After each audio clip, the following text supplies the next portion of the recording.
Abraham said, "Please don't be angry, Lord, but I must speak again. What if there are only 30? He said, "I will not do it if I find 30. Abraham said, "Please forgive my boldness in continuing to speak to you, Lord. Suppose that only 20 are found." He said, "I will not destroy the city if I find 20. Abraham said, "Please don't be angry, Lord, and I will speak just once more. What if only 10 are found?" He said, "I will not destroy it if there are 10.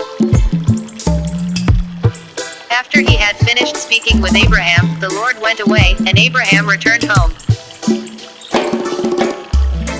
The men left, that is, the two angels, speaking of the Word and the Holy Spirit who accompanied the Father.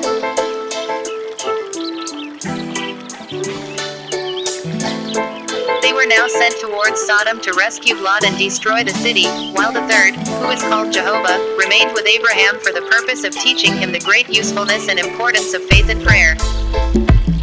The word men was loosely used, because they were in that form. Jehovah remained with Abraham to discuss the problem, and sent the Word and the Holy Spirit onto Sodom to destroy it.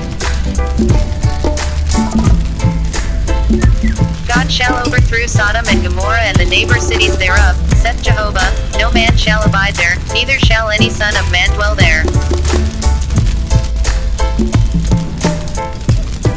The intercession for the two wicked cities began with a question that portrayed Abraham's acute awareness of God's mercy toward the righteous and the distinction he made between the good and the bad. Here is the first solemn prayer upon record in the Bible, and it is a prayer for the sparing of Sodom. Abraham prayed earnestly that Sodom might be spared, if but a few righteous persons should be found in it. Learn from Abraham what compassion we should feel for sinners, and how earnestly we should pray for them.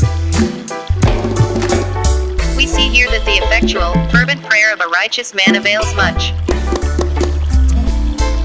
Abraham indeed failed in his request for the whole place, but Lot was miraculously delivered.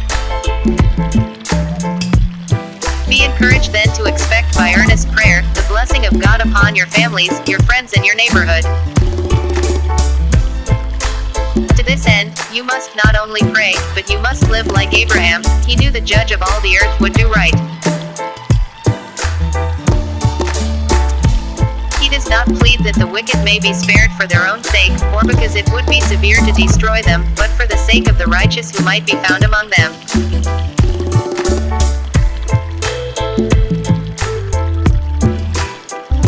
And only righteousness can be made a plea before God. How then did Christ make intercession for transgressors? Not by blaming the divine law, nor by alleging odd an extenuation or excuse of human guilt, but by pleading his own obedience unto death.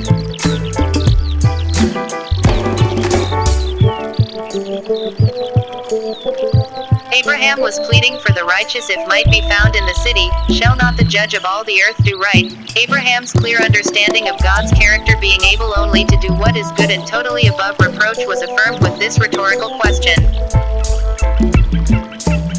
Abraham was saying, Jehovah, you are righteous, this is not like you, for you are a perfect judge.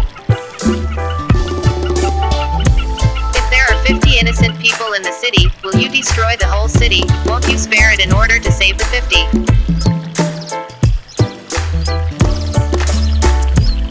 And Jehovah said, if I find in Sodom 50 righteous within the city, then will I spare all the place for their sakes, not Sodom only, but the whole country, of which Sodom is the chief.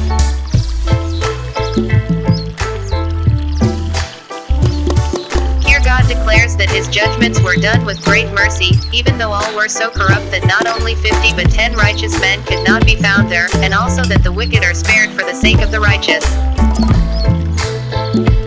For Jehovah takes up and agrees to the number Abraham pitched upon, and grants the request he makes.